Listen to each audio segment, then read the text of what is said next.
What would you do if at just 15 years old, you were kidnapped? How would you process the fear, the trauma, and the memories that followed? Could you ever truly heal? And perhaps the hardest question of all, could you forgive the person who changed your life forever? Our guest today doesn't have to imagine those questions. You see, in 1983, Steve McKell, he lived them. Join us as Steve shares his remarkable journey of courage, resilience, healing, and the choices that shaped the man he is today. Welcome to Santa's About. So this week's virtue is courage. And what a wonderful story of courage from an old friend who's been on the nice list. Are you sure about that, Sam? Since the very beginning. So Steve has a very unique story. And so really, let's just dive into it. Tell us a little bit about your story. Where did it begin? How did it unfold? And how did it end? January 6, 1983. Grew up, as you know, in Cottonwood Heights, Salt Lake City. Attended Brighton High School. I think in 83 we were probably in the 9th or 10th grade at that time. Typically every day I think we got out of school roughly like 2:20, and I'd walk home, and my common behavior was to call my mom when I got home. This day wasn't unlike any other day, so I called my mother and checked in, and I had actually planned to go play racquetball at the Cottonwood Heights Spa, just a few blocks away from home, with a buddy who lived just a few doors down from me, Dave Freudenberger. And so my mom and I finished our conversation and hung up, and 3 o'clock the doorbell rang. So I assumed it was my buddy coming to pick me up to go play racquetball. So I grabbed my jacket and put my coat on and went to the front door, and surprise to me, it was not my friend, but it was an individual dressed in a brown uniform delivering a package. So who's that, Dave? Who? It's got to be UPS, right? UPS, the guys in the brown. So this individual had a package for my family and had a clipboard, because things in the 80s were different than things are now. So I signed the clipboard and gave it back to him, and he said, hey, I'm new on my job and my van is broken down around the corner, and I need to call my boss because I'm not sure what to do. Well, typically I would probably let that individual in my home, but for whatever reason that particular day I felt as though I was not going to let him in my house, so I said, no, I'd rather that you not. And at that point he reached into his brown vest and pulled out a small handgun and put it into my chest. And to be honest with you, I began to soil my britches just a titch. I didn't grow up around guns, and I wasn't familiar with guns, and here I am with the gun in my chest. And he forced his way into my home, shut the front door behind him as he went into the entryway of our home and went back in our dining room area. He pushed the dining room table out of the way, told me to lay down and put my hands behind my back, lay down on my stomach, put my hands behind my back. He said that he was a police officer making a drug bust. So I immediately asked for some identification, and he said, I'll show you in a minute. And he said, we're arresting all the kids in the neighborhood. And I said, I don't have any drugs on me. I'm not sure why you're involving me in this process. And you know me, Dave. I talk a lot, right? Normally. So what do you think I do when I'm scared? Talk a lot more. We talk a lot more. So yeah. This individual is in my house with a gun basically on me. He's now handcuffing behind my back, or handcuffing my hands behind my back. And then he proceeds to handcuff me at my ankles. Now, I was 15 years old. I obviously didn't know much about the law, but I'm thinking to myself, why is he now binding my ankles up when I'm not resisting arrest?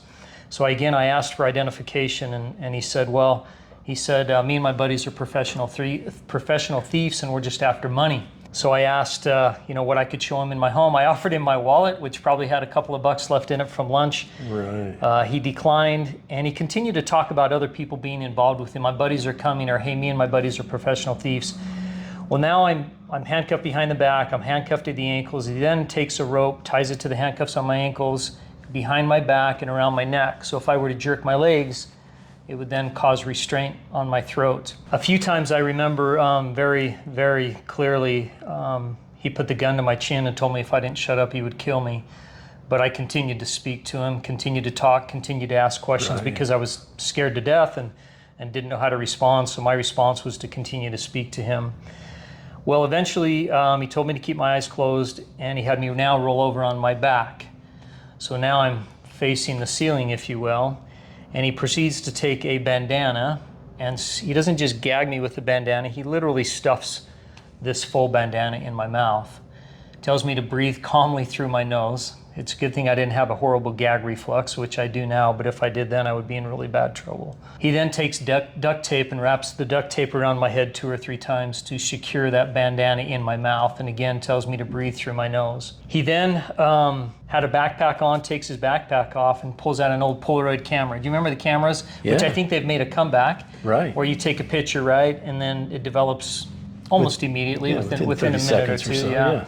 So he takes 2 pictures of me with the Polaroid camera, of course tells me to keep my eyes closed. And then he puts those pictures aside, and then he blindfolds me. And the way he blindfolded me, I didn't know at the time, but I eventually found out what he had done. What he essentially did was put gauze pads over each eye, and then pulled a nylon stocking cap over my head. So now I'm blindfolded, I'm gagged, I'm handcuffed behind the back, I'm handcuffed to the ankles, and I've got a rope from the handcuffs on my ankles up behind my back and around my neck. He then tells me to stay where I'm at as though I was going to go somewhere, right? Goes out onto the front porch where he had a large refrigerator-sized box on a dolly or a hand cart. Hand cart's one of those metal frames with a couple of wheels on the bottom of it, metal plate. Yeah. I hear the front door open, brings that into the house. Front door closes behind him. He lays that down. He returns to me in the dining area and now grabs me by my ankles and then drags me to the entryway of the home and essentially stuffs me into this refrigerator-sized box. And then he stands it up, telling me to lean against the support of the dolly so that I wouldn't cause the box to tip one way or another. And then he secures the lid. And then he again tells me, don't attempt to get out because me and my buddies will kill you. So here I am now in a position where I'm about to leave the security of my home, having no idea where he intended to take me. So I hear the front door open, and as the front door opens, I feel myself go out the first step and onto our very small patio. You've been to my home. Yeah. You lived in my home. Right. And then 2 more steps down a sidewalk, around a little corner, 2 more steps down a sidewalk, again onto the driveway, and then out. So I literally feel myself go off the first step. The door closed behind me. I feel myself go off 2 more steps, down the sidewalk, around a corner, 2 more steps, and we're off. And then from there, I have no idea where we're going. Down the street, about 4 or 5 houses down the street, he had a van pulled off to the side of the road, essentially waiting for us. And as we're walking down the street, I heard a neighbor of mine who was walking home from elementary school. She said, "Hey, is that a late Christmas present for me?" And I'm thinking, if you only knew what was in this box. And of course, the individual that's kidnapping me doesn't say anything to my neighbor. He just proceeds on. And we get to the van, and I could hear the back doors of the van. So if you can imagine, it's just a standard size van, cargo van, 2 seats in the front, cargo space in the back. I hear the back doors open. I hear a ramp come out. He then returns to me. I can feel him pulling me up the ramp into the van. So my head's going towards the front of the van and lays me down, tells me to stay calm and remain obviously in the position I'm at. If I move one way or another, I'm going to cause that box to fall off the dolly, potentially pop the lid open, make things a little bit harder for him. I then hear the ramp being put back in the van, the door is shut, and then he comes around the driver's side of the van. I hear the van door open and close, and then he said, I can see my buddies are coming right now. And then he tries to start the van. And as he tries to start the van, immediately it won't start. So you can imagine I'm back there praying, please don't start, please don't start. And the van's like, roar, roar, roar. And I'm like, if he can't start the van, we're not going anywhere. Eventually the van started, unfortunately for me. He puts it in drive, and then he begins to drive away. Now, I don't know how true this is, Dave, but this is what I believe to understand and know is if you lose one of your senses, maybe your other senses become more heightened or more aware. Sure. Well, here I am blindfolded, I can't see, but I was very much so using my hearing to pay attention to what was happening.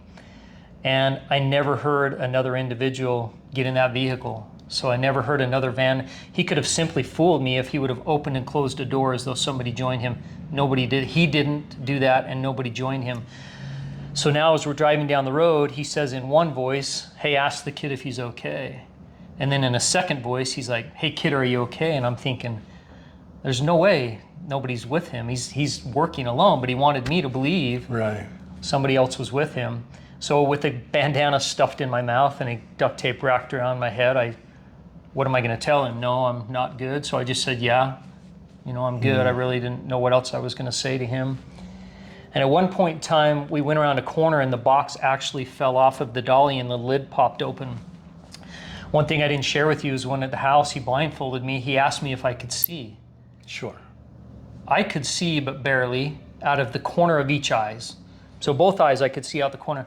What am I going to tell him? Shift the pad on the right to the left, whatever. I wasn't going to give him any direction on how to better blindfold me. So when the box fell off the dolly and the lid came open, I could see forward. Not seeing much, I could see two seats. I couldn't see if both seats were occupied or not. It didn't really matter. He immediately pulled off the side of the road, resecured the lid, put the box back up on the dolly, and then continued on. So we went approximately 5 miles away from my home. We were now in the Holiday area, just north of what was then the Heather restaurant, I think it was. I think it's now the Tuscany. I was approximately 2 miles from there. He essentially took me... Could you tell where you were? Not at all. Not at all? Not at all. Okay. Had no idea what direction I was going, had no idea how far we had driven. Right. Didn't know the time that had elapsed, so no, none of that even registered to me. I think because I was probably so intently paying attention to trying to listen to what was transpiring, but no, I had no clue how far I'd gone. So in your mind, do you remember consciously going through some thoughts of, I can't do this, I can do this, and I should be paying attention to this? Or was it all more of a panic survival stuff going through your head? I think it was a combination of both, to be very honest with you. Initially, I wasn't trying to plan anything out. Sure. I think I was in a fight or flight mode. I was just trying to pay attention to my surroundings, didn't know where I was going. But as I get to my next steps, I'll share with you that yes, things began to change for me, and I did go through some synchronized steps, if you will, to try and survive.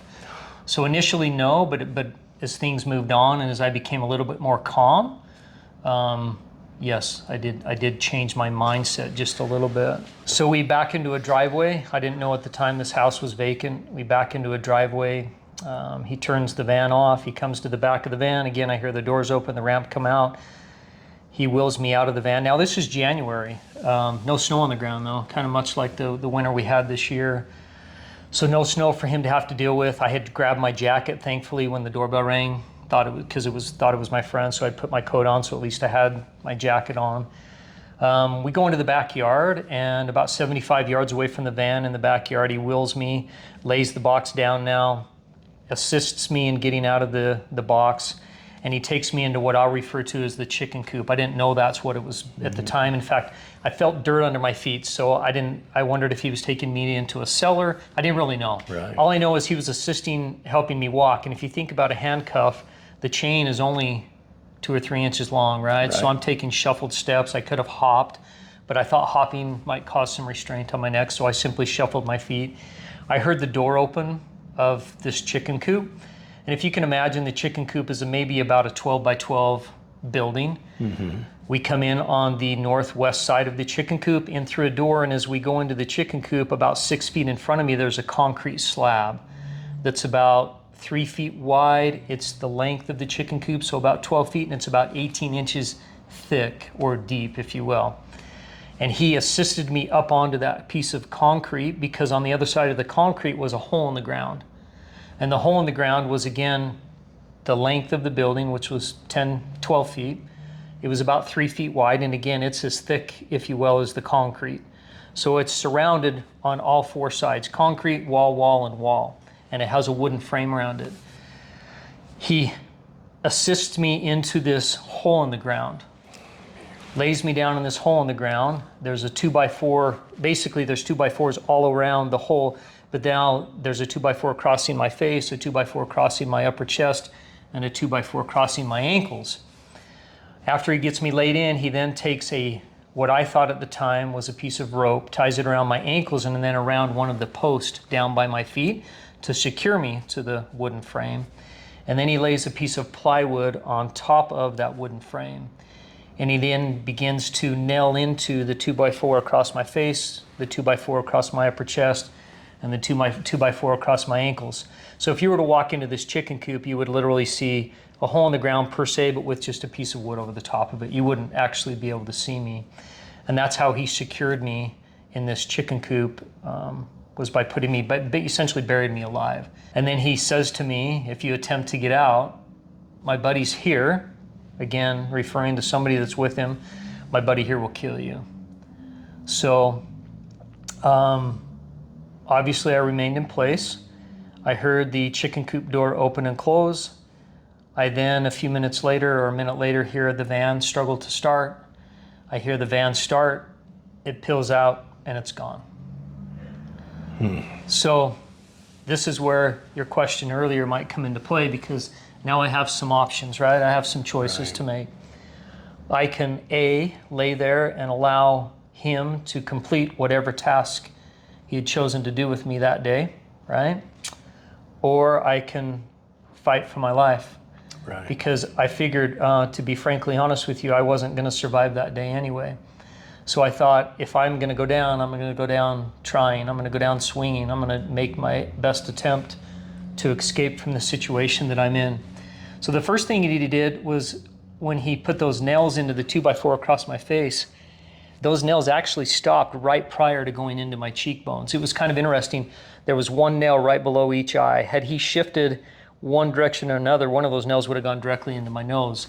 Those nails didn't stop because they hit my skin. They stopped because they had reached their full potential. They were like an 8 or 10 penny nail, and he had driven those into the wood. They hit their full potential. He moved on to the next nail.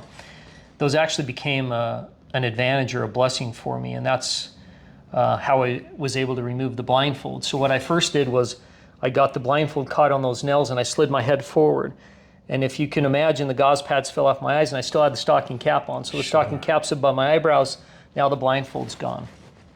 Not that that aided me at that exact moment, but now I could visually see what's transpiring. The next thing I chose to do was, I began to kick the plywood. Now, people tease me because I have little feet, but thankfully that day my little feet gave me enough leverage in that 18-inch span to begin to kick, and as I began to kick, all of those nails began to pop out. If he would have used grabber screws, I wouldn't have been able to do that. But as I kicked, every one of those nails popped out.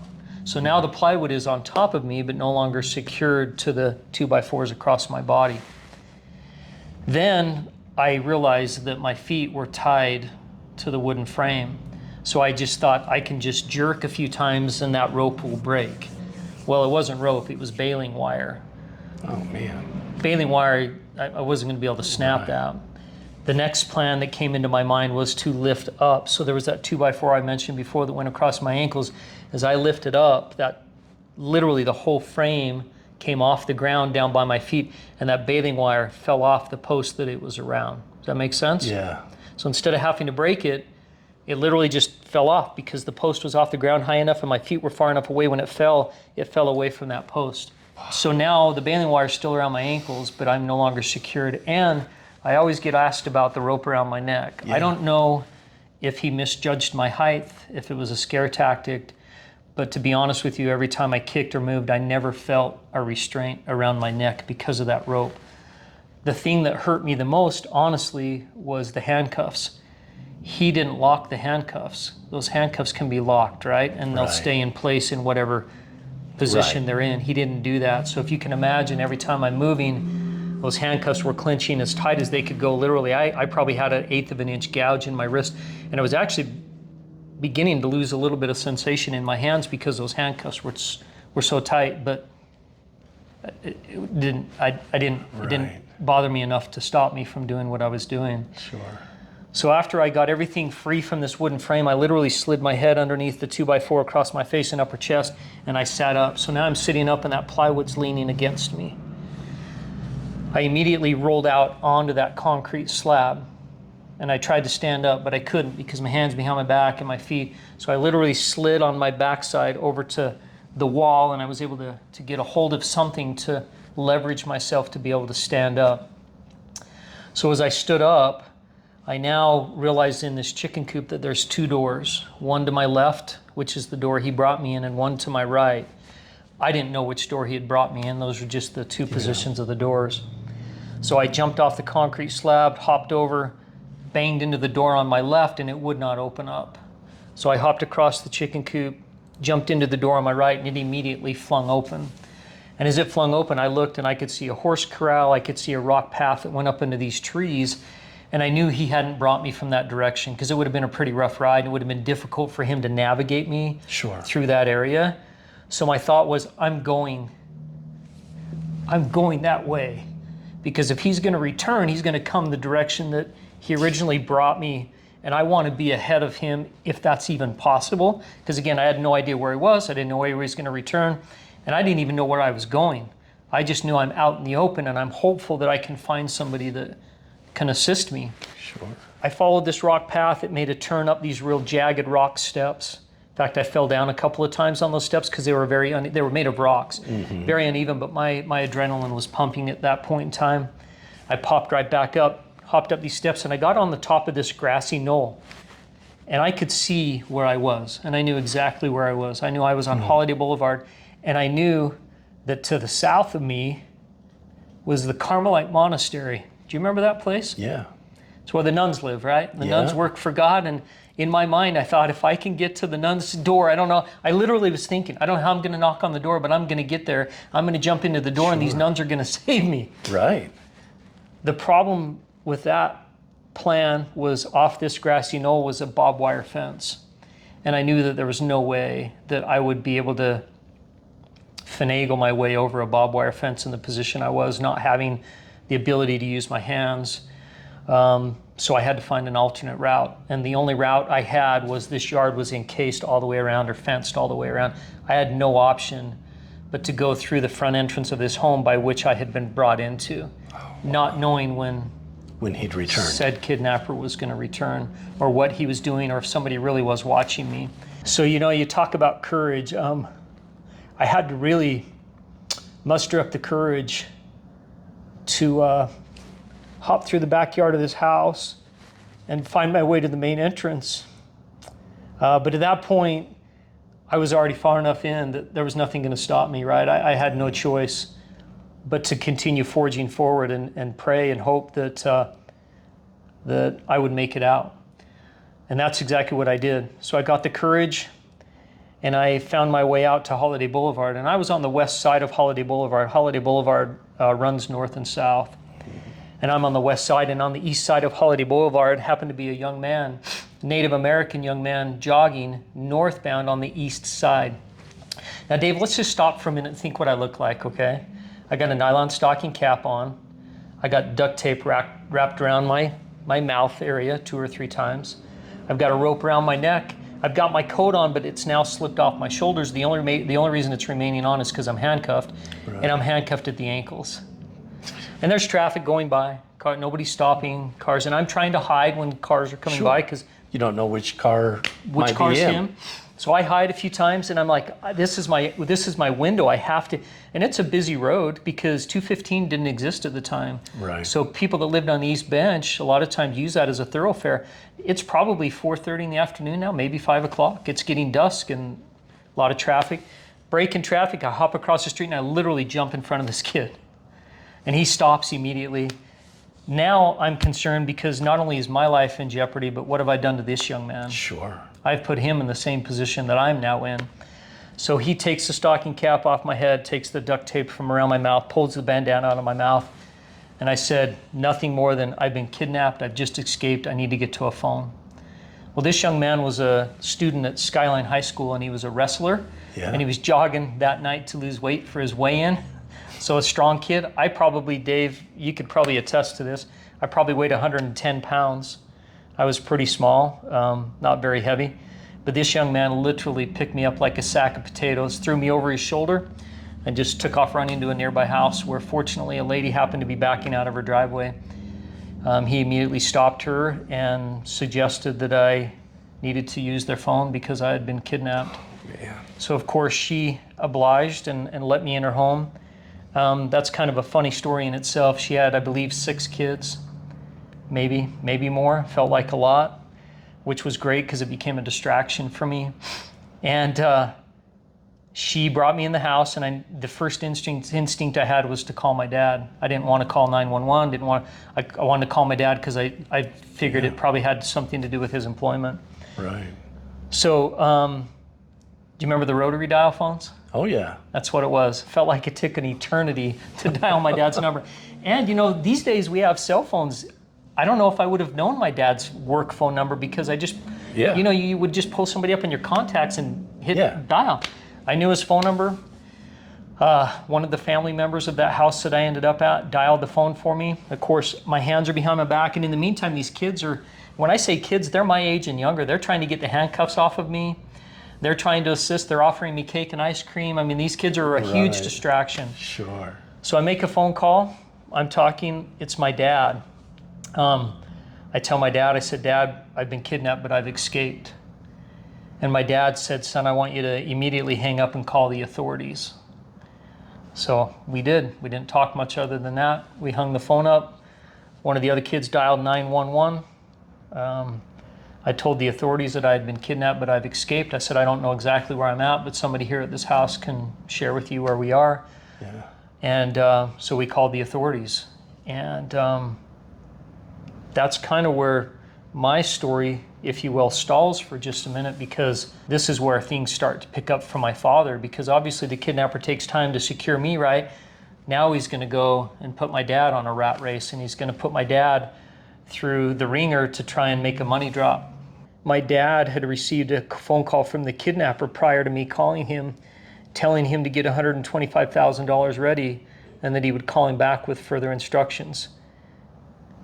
The kidnapper's next phone call came approximately 10 minutes later, but guess whose phone call came in between the kidnapper's two phone calls? My phone call. So here my dad is horrified that this individual calls and says, I've kidnapped your kid, I've got him, you got to get $125,000 ready, I'll call you back. Then your son calls and said, Dad, I've been kidnapped, but I've escaped.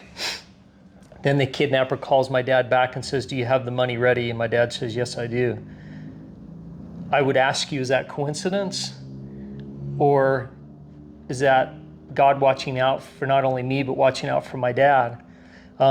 So there's just a lot of things that transpired that day that I didn't understand at the time, but I certainly do understand now. Okay. But so yeah, my dad here, he's in a position now where he's been told his kid's been kidnapped. I call him and tell him I'm safe. He didn't know if I was safe. He thought I might have been coerced to tell him that. He didn't know for sure. Sure. But he wasn't in a position where he could act too much on it because he's already gotten a call that he's got to get money ready, and he's got to follow through with the kidnapper's demands if he wants his son's life to be saved. So had the kidnapper indicated anything to your dad to convince him that he was legit, that he had kidnapped you? Nope. He just called and said, I've got your son, Steve. Get $125,000 ready and I'll call you back with further instructions. So my dad did not hesitate. He immediately triggered the security alarm at the bank. They immediately took the threat serious. And obviously when I called, that escalated it to being, this really happened. And then my dad, who's since passed on, had a tough decision to make that day because I was safe. Yeah. He didn't have to follow through with any of the kidnapper's instructions, but he wanted to apprehend or help assist apprehend the kidnapper for what had transpired. So my dad made the decision to follow through with the kidnapper's plans because obviously the kidnapper had no idea that I had escaped. So my dad does follow through the instructions, and my dad was sent on a rat race.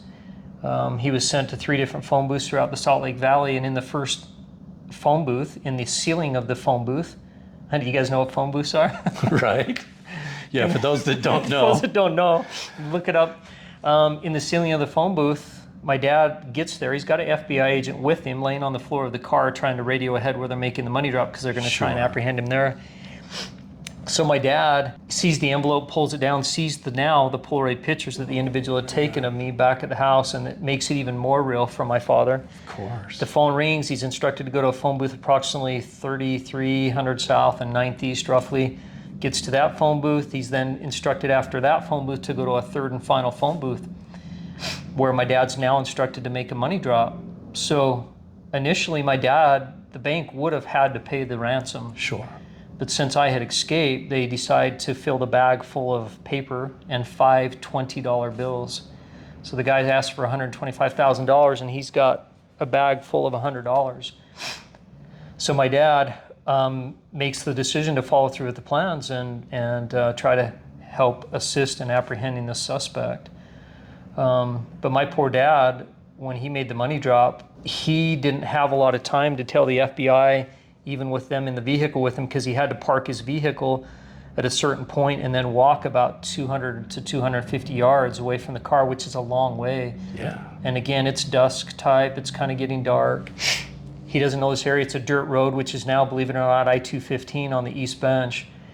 But my dad's got to go to this partly demolished house where there's a big blue dot painted. I mean, my dad was given very specific instructions, and I'm stunned that my dad remembered all these steps because there was a lot involved. But my father makes this money drop, and he felt like, you know, I want to run to get to my car. My dad was not very athletic to begin with, but he tried to run, and he said he just couldn't run. But he made the money drop, and then he was able to return to his vehicle. And once he returned to his vehicle, he returned home. And when he returned home, he eventually received a phone call from the kidnapper that essentially went like, you know, the kidnapper said, "I see that you've decided to notify the authorities." And my dad says, "Yes, I have." And of course, the kidnapper said, "That's too bad," and hung up. That was it. That was the extent of the conversation. It was. And then where I was held captive, the kidnapper believed that I was still there, and probably that the FBI or whoever was involved was messing with him or toying with him or trying to lure him out. I don't know. But essentially he went back to the chicken coop where I was held captive, or where he had left me, and he was apprehended there. So did he go pick up the money drop? He did pick the money up, because when he was apprehended, he had 5 $20 bills that the serial numbers matched. Wow. The serial numbers on the $20 bills that were left by my father. So let's back up a little bit. He knew that your dad was a banker. He did. He knew your first name. He did. So as far as you know, was there an extensive amount of planning that he had gone through? 100%. They asked him why he chose us, why he chose our family. He said that he went to a couple of different banks in the Salt Lake Valley, and for whatever reason felt like my father was taking charge. I don't know what that means. I don't know what that looks like. And he began to follow my dad home from work. In fact, neighbors had seen an individual 2 weeks prior in our neighborhood with a dolly going up and down the sidewalk. Obviously, he was selecting the route of least resistance, or the path of least resistance on the sidewalk to transport me. He knew where I went to school.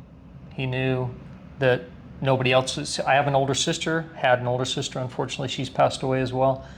But he knew that he would only have to contend with me, because he had watched us enough to realize that there was only 3 of us living in that home, and that my mother was at work and my dad was at work, and I would be coming home from school, and that he would have probably minimal resistance unless a friend had come home from school with me, which didn't happen often, but he had obviously followed us enough to learn our patterns and some of our behaviors, to feel comfortable enough to probably have a window of maybe 15 to 20 minutes in my home to get me secured and out of that house before somebody would probably realize what was even transpiring. Amazing. So he had obviously staked you out, had staked your dad out, had staked your mom out. Had found a vacant house with a chicken coop in the backyard, knowing that nobody lived in that home, and that nobody would probably have any idea, because it was a pretty wooded area. Right. So I was pretty secluded. So had I not escaped, things hadn't go as planned, it would have been very difficult for somebody to find me. Right. At least from my perspective.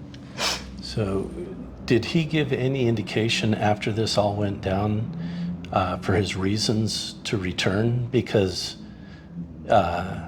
he didn't know that you were safe. He did not know I was safe, correct. The only thing that he knew in his mind was nobody else knows where he is. And so there's some power play that he could use there. Correct. What was his Did he ever indicate what his motivation was for going back? He was returning to get me. They apprehended him. They had no marked cars in the area. So when he returned, they were able to swarm on him and apprehend him. My mother realized where I was safe, right? Because they were keeping her in the loop. So my mother was driving home from work, knew the exact home that I was at.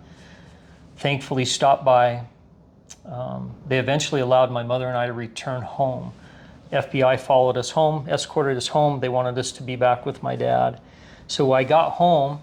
Shortly after I got home, we were told that we needed to return back to this house. I felt bad for that family. I mean, we just flipped their day upside down, because that became Command Central, the home that I ended up at. Right. But they said, we've apprehended a suspect and we need Steve to come back and make an identification of him. This individual goes back to the chicken coop, thinks I'm there, gets apprehended. Now he's sitting in the back of a cop car, and now he's the one handcuffed, and he's handcuffed in front. Let me tell you a little bit about the individual that took me, if that's okay, just to give you a little bit of background. He was 36 years old. He was approximately 5'4", 5'5", 136 pounds, not very big. He's originally from back east in the New York area, and he was actually formerly part of the mafia. He was, during his time in the mafia, he agreed to testify against some of his peers in court. So the government gave him a new name and identity and moved him out west. And we're giving him $1,000 a month, gave him a new name, gave him a new start on life. That was in Washington State. He migrated to the state of Utah, and he had stated that he had a drug and gambling problem. And that was what the money was going to be used for, was to support his drug and gambling problems or addictions. But to have an individual that was part of the mafia, and part of a rough life, so to speak. It made choices, but migrated to Utah. So when they arrested him under the name of Ronald Sophia, but they soon learned that that was his federal protected witness program, and he was actually, his real name was Ronald Morello. So they did ask him when he was going back to get me, what were your intentions to go back to get that kid, or what were your intentions with the young man? And he said that I would have, number one, either killed him, or two, I would have left him for dead. So to me, I wasn't going to survive that day if he had anything to do with it, because I would imagine, Dave, if he would have got the money, he probably would have just disappeared. Just bailed, Yeah, I mean, why go back to me? He got what he got. He didn't have anything particularly against our family. We just happened to be the vehicle, so to speak, by which he was trying to gain his end means. Right. So he would have killed me or left me for dead, is what he indicated to the authorities when he was interviewed. Well, and the fact that he wasn't careful about how he secured you in that coop, it would have made no difference to him if he had driven a nail through your head.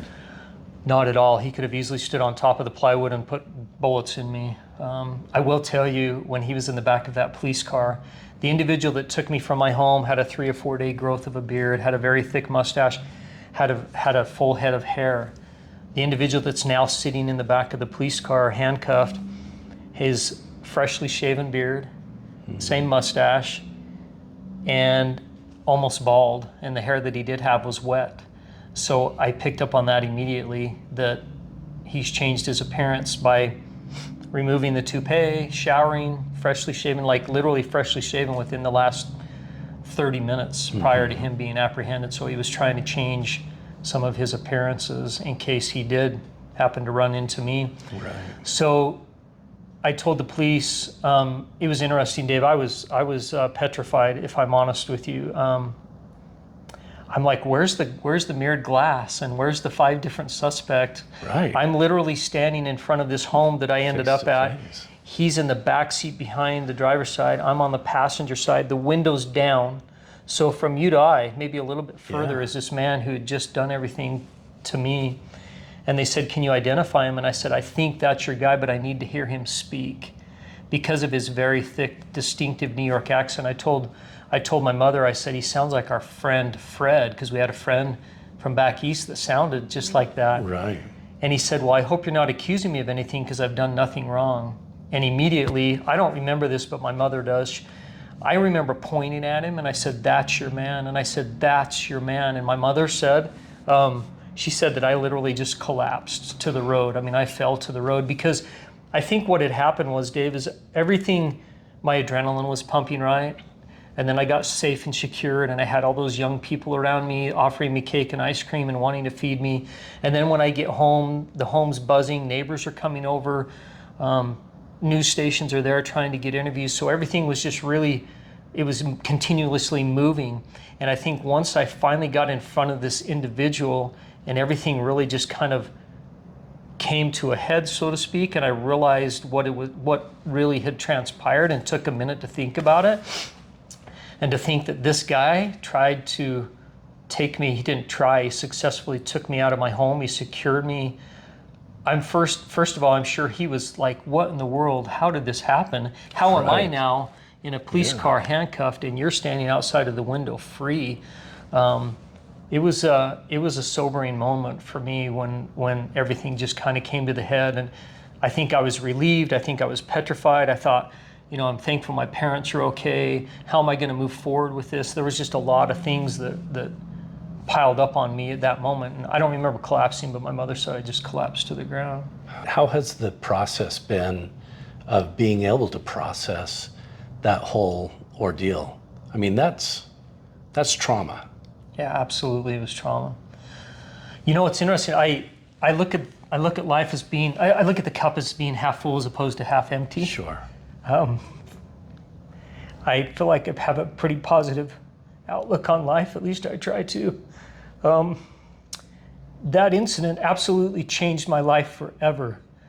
Going back to school was difficult, but I had a lot of phenomenal friends and people around me, my community, my scout troop, my parents, my neighbors.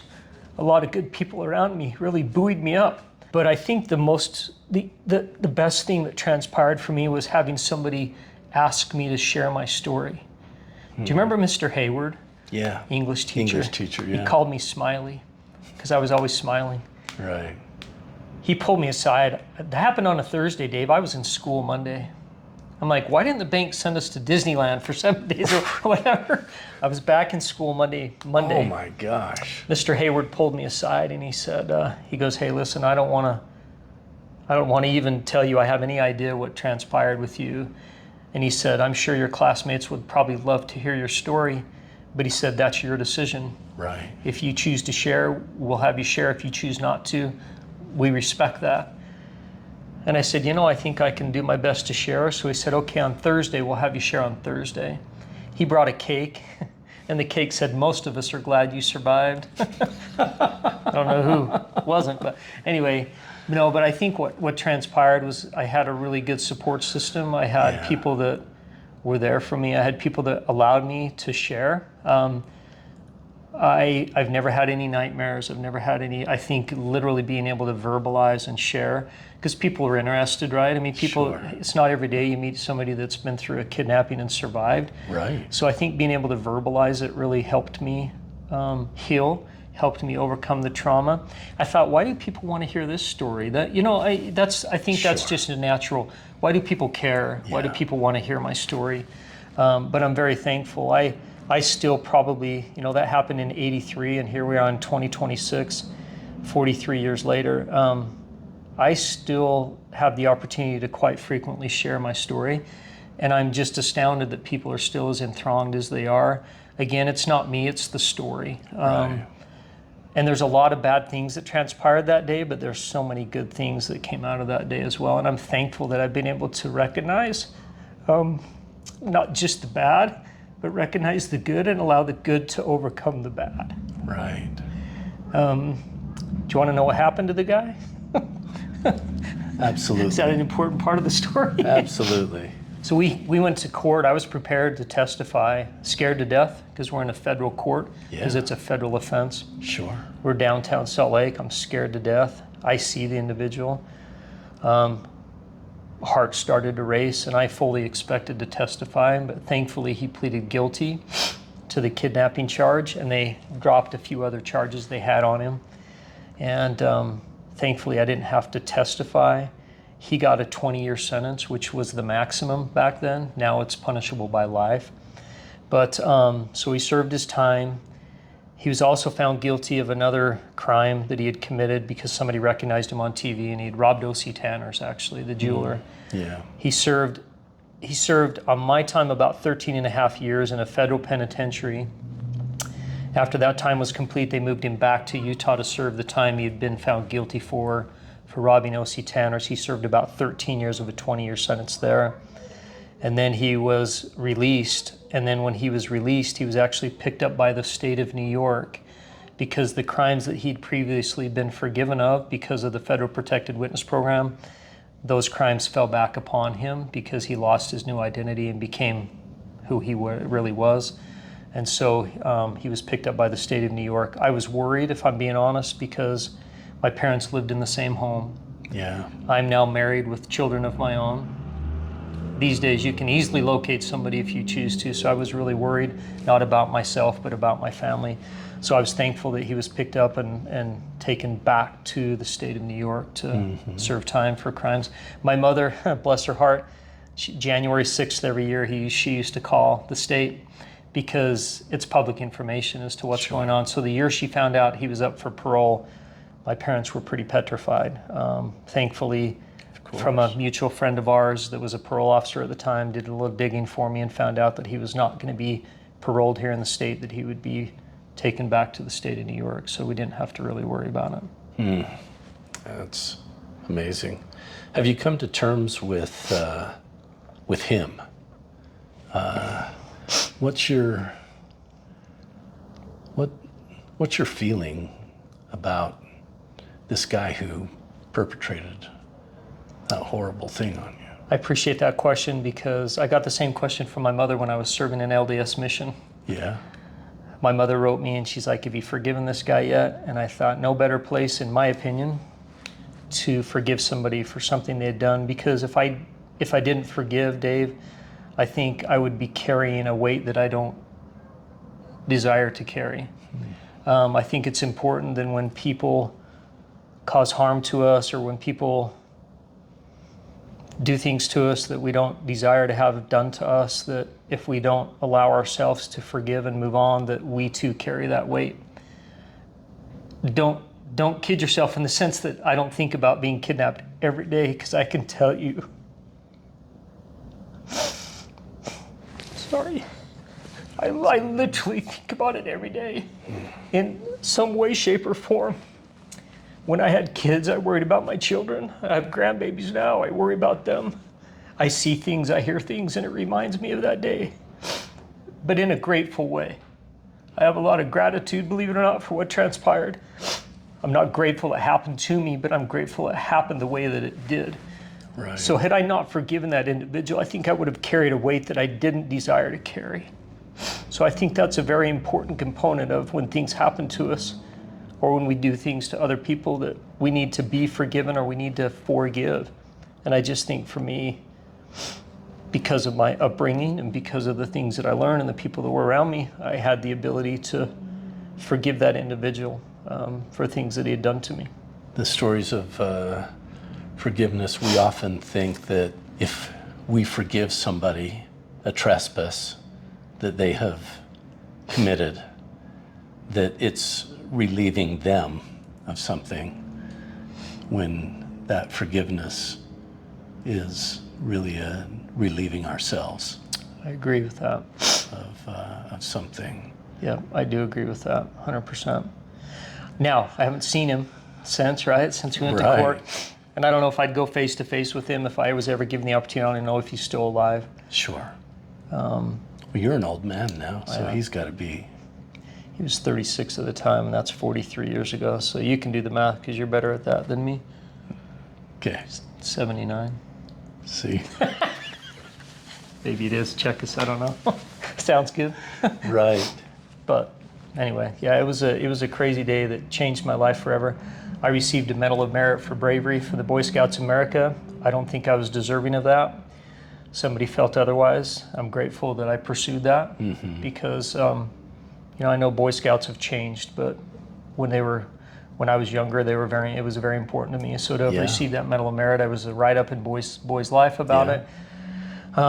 I was very proud of that. I'm grateful that my family pushed me to actually apply for that, because they don't give Right. out Medal of Merits very often. Right. But, so another great thing came out of that. Right. Well, thanks, Dave. Thanks for sharing your story. This is the first time that I've actually heard your story, No, it's not. other than the surface. Wow. You know, classmate was kidnapped. He escaped. Let's move on. and let's move on. Let's go. I didn't know a lot of the details that you shared, and I didn't know where you were mentally with the whole thing, and so thank you for sharing that, because that's really the benefit that everybody out there can take away from this experience. And you mentioned the gratitude that you feel for having gone through that with a positive outcome, right? And are there any situations that you can pinpoint where your story has inspired somebody else and they have communicated that to you? Yeah, why do you keep making me cry, Dave? I've shared my story many places, many times. I've been in juvenile detention centers sharing my story. I've been in a lot of different faith buildings sharing my story. I've been in community-based buildings. I've been in people's homes. And I've seen people have the courage, after I've shared my story, to share things that have happened to them. Because here's the reality, Dave. We've all had something happen to us, or we will all have something happen to us. Mine just happens to be an abduction that I survived, but everybody goes through hard things. Everybody has challenges. So yes, I have had many people share with me that they're grateful that I had the courage to share, because it's given them the courage to share as well. Mm-hmm.